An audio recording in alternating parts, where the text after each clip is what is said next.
How you doing? Cool.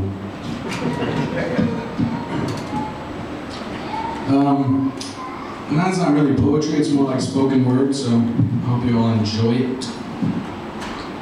My name is John, I'm socially awkward, and I am so sick of holding my tongue when I want to speak, my breath when I want to breathe. I keep my emotions held close on a short leash, but I will set free what needs to be released. Scream as if you care to hear me.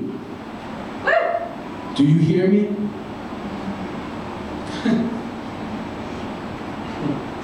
As I awaken to the sound of calamity's footsteps, this floor creaks, but my spirit is at rest. No narcotics, hypnotic illusions needed to numb the pain. Because the truth is, I found the solution without the hangover. I'm over the thought of temporary pleasure. Found at the bottom of a bottle, it's extraordinary how many people ruin their lives with their addictions.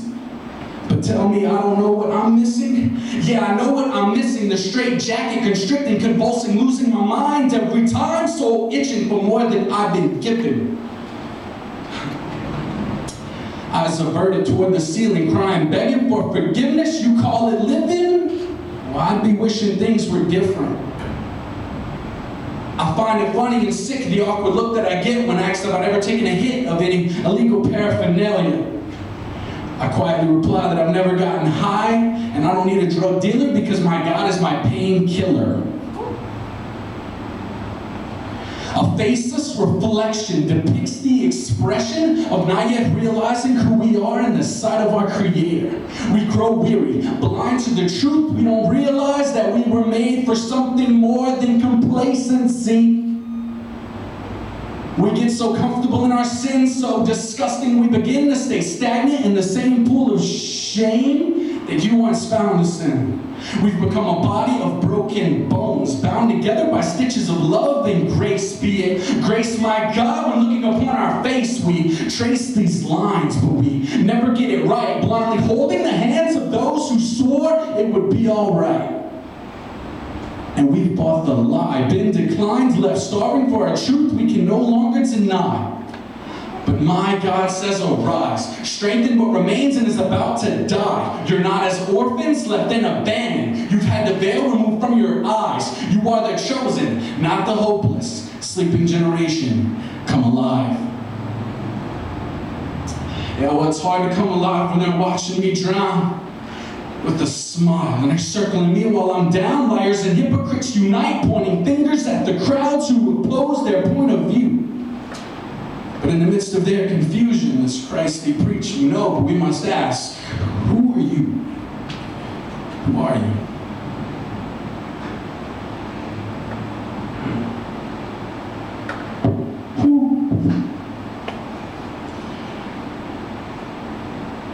I'm so disgusted with racist views, afraid to turn on the news. Politics and religion make nothing but twisted tools to segregate. Still contemplate whether we should just fall into this system of hate.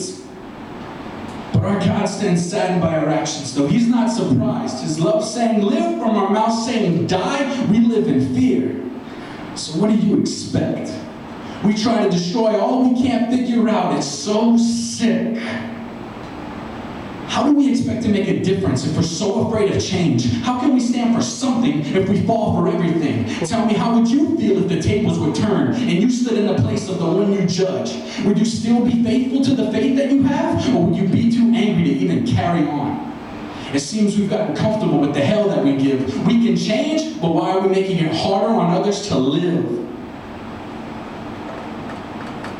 This is my last one. I'll keep up too much longer. There was a time when I swore I wasn't afraid of anything, but that was before nightmares came to attack me in my sleep. But somewhere inside of these twisted dreams, I believe you were with me. When I was a kid, my parents never bothered checking for monsters under my bed because they knew these beasts were always alive inside my head. And misery loves company. That's why every night she would crawl under the sheets to cuddle closely. But I am not that lonely. And personally, I hate the darkness that consumes the light that I love. The fears from childhood years come creeping in through my bedroom window. And I wish someone would lock the door to this house because I can't reach the deadbolt. God, I need your arms to wrap around me, leaving me numb to everything that seems to surround me. I need your love. Sing me to sleep, Jesus. You're the only voice that can calm me. And sing slowly so I can hold on to every word as long as I can. Please sing without ceasing. Indeed, I am listening. Keep singing so that nightmares won't have a place among your beautiful voice. Be the noise that I hear so I can finally rest in peace.